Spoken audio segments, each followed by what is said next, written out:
Welcome to this week's Lunch and Learn. Today we are going to be learning about building your credit with Catherine Burns from the Rappahannock United Way. If you need closed captioning, you may turn it on by clicking the CC button on the bottom right of Facebook's video player or by doing the same on YouTube. Welcome, Catherine, to Lunch and Learn. Thank you so much for having me. Today we're going to be going over the topic of building credit. The objectives throughout this class is to understand why credit is important, understanding the different ways to build credit, and how to use those different ways in a financially smart way. Before we can go into building credit, it's always important to ask, why is building credit important?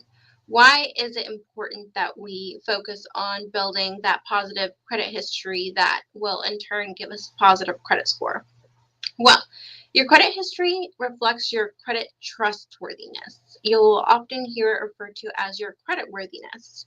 And in short, it shows how responsible you have been in the past with debt. Your credit history is then used to calculate your credit score, and your credit score affects many different areas of your life. It can affect whether you have access to loans and credit cards in the future. It can impact your interest rate when getting those loans or credit lines issued to you. It affects housing, whether you are trying to apply for a mortgage to buy a house or whether you're trying to apply for an apartment. Many apartment complexes will look at your credit history. It can be the difference in whether you get charged a higher rent or a lower rent. It can make the difference between having to put a higher deposit down or a lower deposit. It also affects your insurance. I have found that many people don't know this, but it can affect your insurance premiums for your auto insurance, your home insurance. Your credit affects that. And so having a good credit score can actually lower your insurance premiums. It also can affect employment. Many employers will look at your credit history when you are applying for employment with them. And so it's important that we understand what credit is, how to build credit, and how it affects our lives so that we can then be able to make smart choices from there, having all of the knowledge and tools that we need to succeed. So, how do you build credit? Throughout this course, there will be two groups of people that are more than likely watching this video. There will be those that do not have credit and they are building credit for the very first time. And there will be those that maybe have credit, but either their credit is limited or they have a lower score than what they would like to have, and they are wanting to rebuild their credit. Many of these tools can work for both. And so understanding these different accounts and how to use them responsibly can impact you in a positive way. So the first thing that we're going to talk about is revolving credit accounts. We'll then go into installment credit accounts and then authorized user. So starting with revolving credit.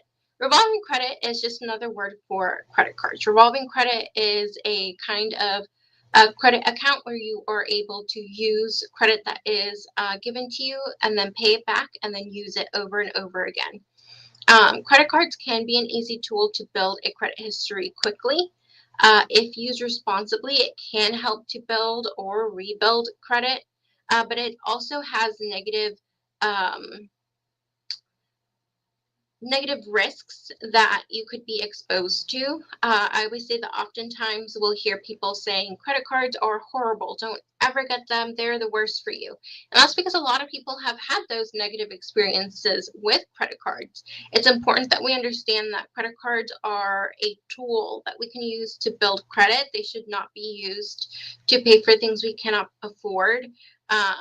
They're not good to use for emergencies. It is much better to use an emergency savings account for emergencies than it is to use a credit card, because it's very easy to accumulate debt if not used responsibly. And once you start accumulating debt, it can become overwhelming to be able to manage and pay things off.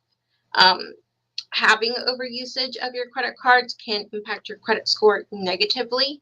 Generally, you do not want to use more than 30% of a credit card, and you do want to pay off your credit card in full every month. so that you avoid interest cards while still building a positive credit score.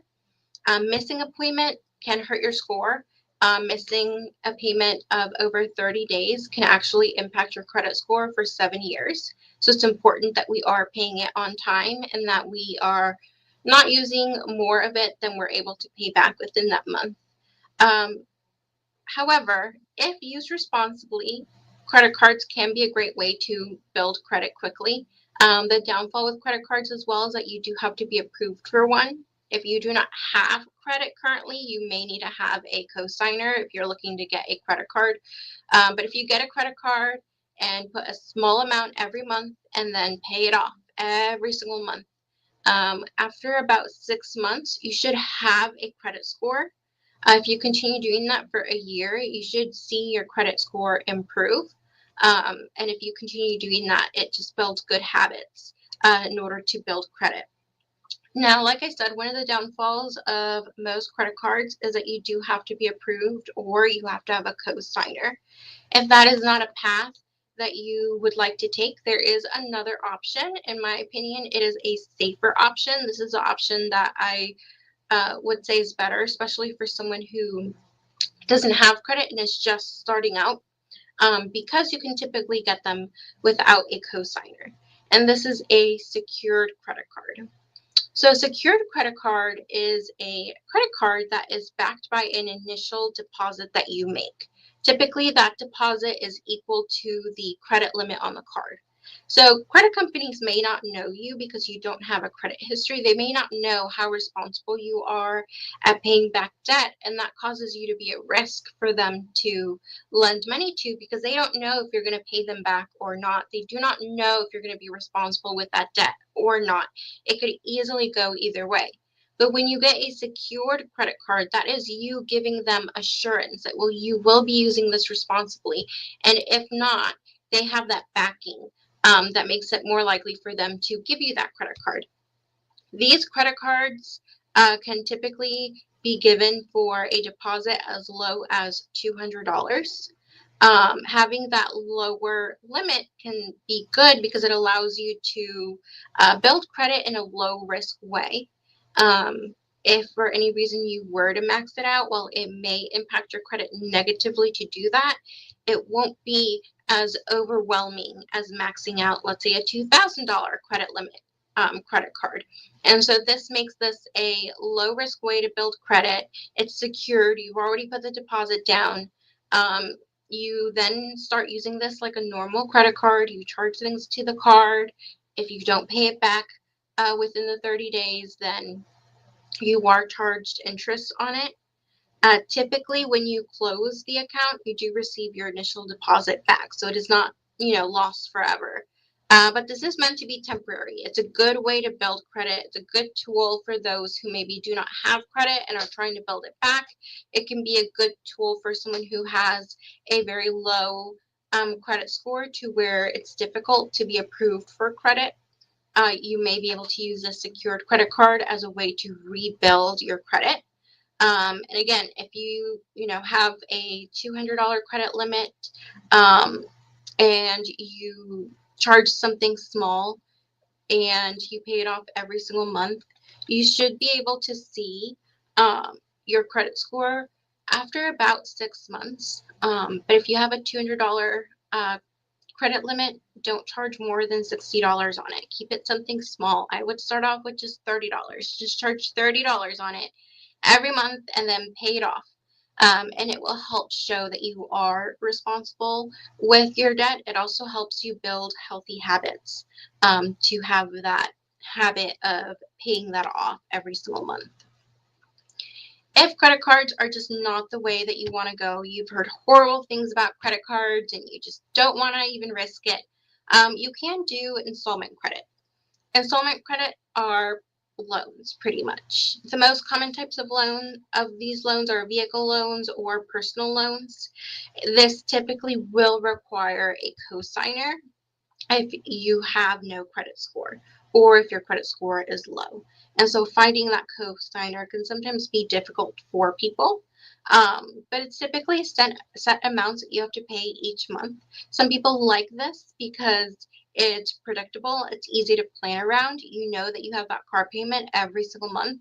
It's not going to change. You're not able to overspend. You choose the amount from the beginning. You know what your monthly payment is going to be. You know when it's paid off. And some people like that. They like that predictability. Um, these types of loans typically have lower interest rates than credit cards as well. And so that may be preferable in your situation. It also allows you to make bigger purchases than you could with a credit card. If you need a vehicle to get around, and you're able to get a cosigner for your loan, it might just be convenient. You have a car to get to and from work, and you have a loan that you're paying every single month, which is then in turn helping to build your credit. Other than personal loans, you can also get something called a credit builder loan. Credit builder loans are meant to help improve or build credit. It is targeted towards people that are looking to build their credit, and so the approval rate is typically easier for these.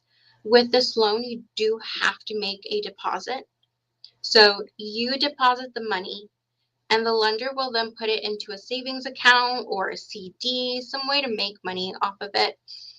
You'll still make your regular payments, including interest, to the lender, and once the loan is fully repaid, you'll actually receive the original amount you put in, plus any interest that it accrued during the time that it was in the savings account or the certificate of deposit.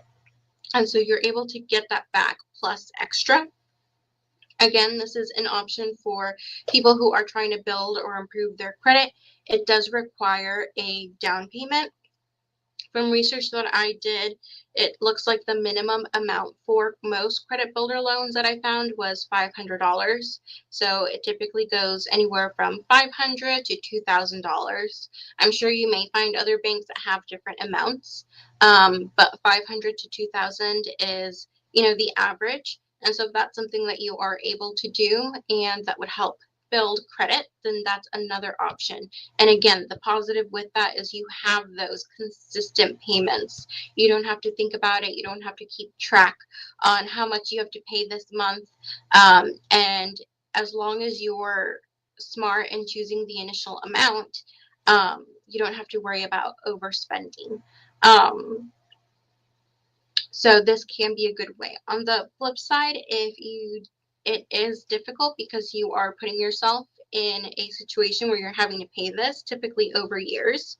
And so if your situation changes in the future, it can become a difficulty to be able to pay those back, and you are locked in for the duration of the loan. So each option that you have has its pros and cons. It's truly just dependent on your specific situation and what works best for you.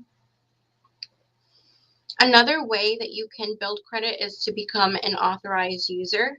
Again, this can be a high risk or low risk, depending on your situation, but becoming an authorized user on someone else's credit account can help build your credit. This is great for people who are maybe having trouble qualifying for credit on their own. Keep in mind that this method, again, it can be risky because you're depending on someone else's ability to have a good standing with their credit. So if that person uses their credit irresponsibly, it will affect you negatively. You do also have to be careful of being an authorized user that you don't take advantage of that and spend more than you should be spending on that person's account. But being added as an authorized user to an account with a high credit limit and a low balance can also help lower your credit utilization rate. There was another lunch and learn that we did where we talked about credit. And one of the big things that we looked at is paying the amount that you borrow on time every single month impacts 35% of your credit score. So that is a huge impact that it has. But that is closely followed by credit utilization. Credit utilization affects 30% of your credit score. So those two things are going to be the most important things to focus on. Are you paying your credit on time every single month, and how much of your credit are you using? You generally don't want to use more than 30% of whatever your credit limit is. And so if you are a little bit high on your credit limit currently and you're trying to lower your credit utilization rate, being an authorized user on someone's account who has that high credit limit and low balance can help offset that so that you're back in a good utilization rate. Again, this is a risky thing to do. It depends on, who you're becoming an authorized user for. There's a limit to how much it can help build credit because ultimately you are an authorized user, not the owner of the account. Being the owner of an account has a higher impact on your credit than just becoming an authorized user. These are the main ways that you're able to build credit. Again, I want to say that using credit responsibly is ultimately going to have the biggest impact. And which one of these options you choose is going to depend on your own needs and your own limitations. If you are someone that easily gets in trouble with credit cards, and opening a credit card is not going to be your best bet. Maybe having something more like an installment credit where your payment is the same and you can't use more than what you initially borrowed, that might be better for you. Truly understanding how to responsibly use less than what your credit limit is, less than that 30%, and being able to pay that back every single month, that's going to have the highest impact of your credit. It plays towards those two things: paying your bills on time and credit utilization. And once you do those two things, it helps build your credit. The main thing I want to say, though, is it takes time. So understand that putting good habits in place is the key, and then just being patient. If you are new to credit and you are building it for the first time, typically after about 6 months, you'll see your initial credit score. It's not going to be a super high score initially because you are just starting out, but you may find that you're in the average or good range, after 6 months or after a year, and you can continue building from there. If you have a lower credit score that you're trying to build back up, establish these good habits and then just wait. It takes time. You won't see these things happen overnight. Like I said, missing a payment or having that negative balance where you haven't paid your account in over 30 days, it can affect your score for 7 years. So just be patient, put those good habits in place, and then just wait. It'll happen over time. If you guys have any questions, please let me know. Other than that, thank you so much for allowing me to be a part of this Lunch and Learn, and for sitting in and listening to this presentation on how to build credit. Great. Thank you so much, Catherine. That was very interesting. There are things that I didn't know before, and I've had credit for many, many years. So that was really useful. And I plan to recommend this to my son who's just starting out building his credit.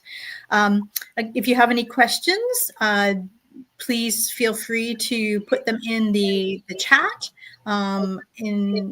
We'll try to get some answers for you, or you can reach out to the library for some things.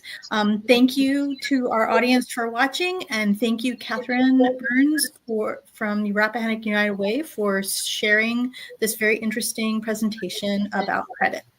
Have a great day, everyone. Thank you.